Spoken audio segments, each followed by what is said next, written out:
Salam kerahiman. Hari ini kita akan bahas sama-sama ya. Dikatakan, tanpa pengampunan, hidup dikuasai oleh lingkaran kepahitan dan dendam. Betapa banyak waktu dibuang. Betapa sempit sudut pandangan itu. Betapa miskin investasi hidup yang demikian.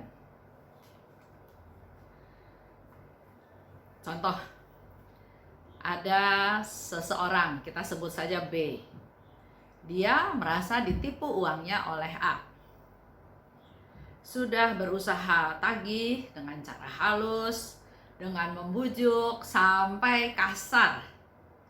Tapi A tetap nggak mau bayar. Selalu punya banyak alasan untuk nggak bayar. B merasa marah, kecewa, dendam. Dia merasa ditipu. Dan karena sudah tidak berdaya untuk tagih, maka setiap B melihat A, selalu jadi kesal, jadi marah, jadi dendam, jadi ingat semua kesalahan si A. Sekarang pertanyaannya adalah, dalam pikirannya masih terus berusaha bagaimana caranya B bisa mendapatkan uang dari A tersebut.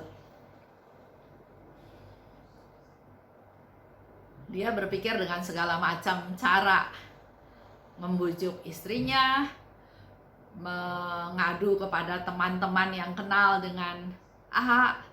Bahkan dia berusaha mencari debt collector untuk memaksa si A membayar. Nah, itu semua otomatis banyak waktu yang dibuang oleh B untuk memikirkan bagaimana caranya supaya uang itu kembali. Karena fokusnya, pemikirannya adalah bagaimana supaya uang itu kembali, otomatis dunia dia jadi sempit. Dunia dia hanya diisi bagaimana caranya supaya uang saya yang ada di A bisa kembali. Jadi fokus hidupnya udah bukan hal-hal yang lain yang luar biasa yang ada di sekitar dia, tapi fokusnya hanya bagaimana uang itu kembali. Dengan berbagai cara dia berusaha ya, tapi tetap tidak ada hasil. Berlarut-larut terus-menerus sampai tanpa dia sadari kejadian tersebut sudah lewat 10 tahun. Dalam 10 tahun itu dia nggak menikmati hidup. Fokusnya hanya saya ditipu, saya marah, saya dendam, bagaimana caranya uang itu kembali. Hatinya dipenuhi oleh kemarahan. Walaupun tidak berinteraksi dengan A, tapi dengan keluarganya, dengan teman-temannya, dengan sekitarnya, dengan kehidupannya, dia nggak berdamai. Dia kesal, dia marah, dan segala hal menyebabkan dia gampang emosi, apalagi kalau berkaitan dengan uang. Nah, saya mau ajak Bapak Ibu bandingkan dengan cerita seorang yang bernama Jean Valjean. Dia seorang narapidana yang ada di Prancis. Dia dipenjara gara-gara dia mencuri roti. Secara logika, kalau mencuri roti berapa sih dipenjara, berapa lama sih ya? Tapi yang menjadi fakta adalah dia dipenjara bertahun-tahun. Setelah dia keluar dari penjara, dia berusaha untuk cari tempat untuk dia bernaung.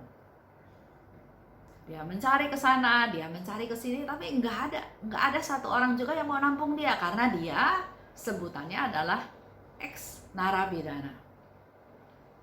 Sampai akhirnya dia datang ke keuskupan dan Bapak Uskup yang murah hati menerima dia. Boleh, kamu boleh tinggal di sini, boleh bermalam di sini. Di malam hari dia tergoda melihat barang-barang yang ada di keuskupan merupakan barang-barang yang berharga. Piala dari perak, mungkin ada yang dari emas ya. Pokoknya dia tergoda dan dia mencuri. Keesokan harinya, tiba-tiba pintu keuskupan diketok-ketok oleh tentara, oleh polisi ya, polisi bukan tentara. Membawa si ex narapidana ini dengan sekarung barang-barang curian. Polisi melapor kepada Bapak Uskup bahwa si Jane ini mencuri dan memperlihatkan barang bukti karena memang di barang-barang tersebut ada nama dari uskup tersebut. Kemudian apa sikap dari Bapak Uskup? Marah? Menegur dia? Sudah dikasih tempat penampungan, sudah dikasih makan, kamu sudah bisa tidur, saya sudah menampung kamu, saya sudah berbaik pada kamu, tapi kok mencuri?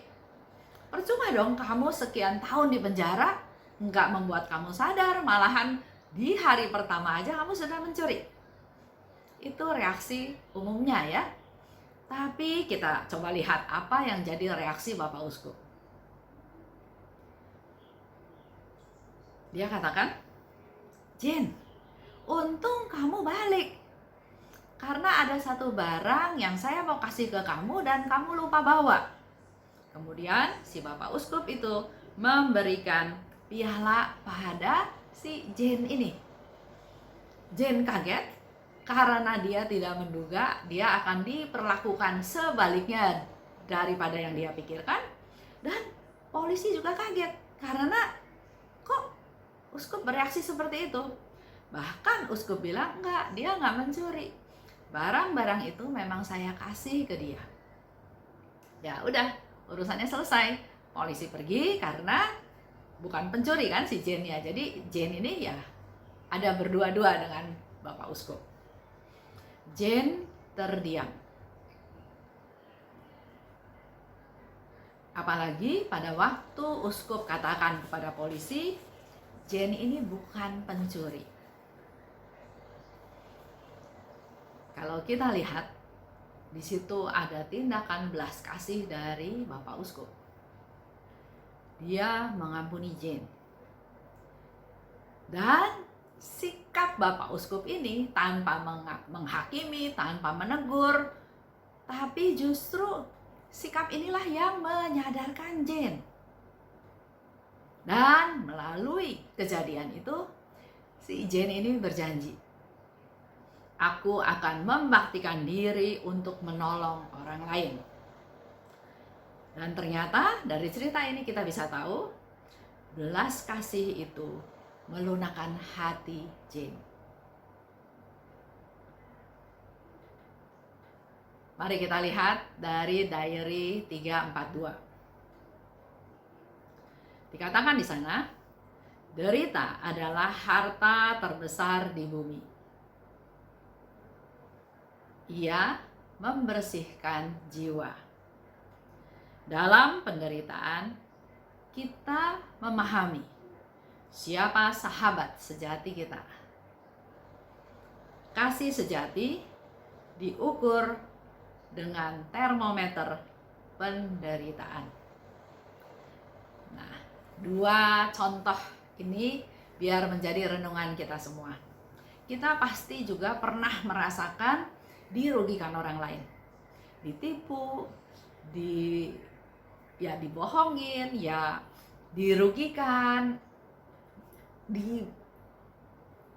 tidak setia, dan banyak kejadian di mana di situ kita punya kesempatan untuk apakah mau mengampuni. Ada penderitaan seperti tadi dikatakan di 342 ya, ternyata penderitaan itu justru merupakan harta yang terbesar di bumi. Bukan keuangan, bukan pangkat, bukan kehebatan, tapi mari kita belajar dari Suster Faustina. Penderitaan itu justru harta terbesar. Kenapa? Karena melalui penderitaan kita dibersihkan jiwa kita. Dan kita bisa tahu siapa sahabat sejati kita.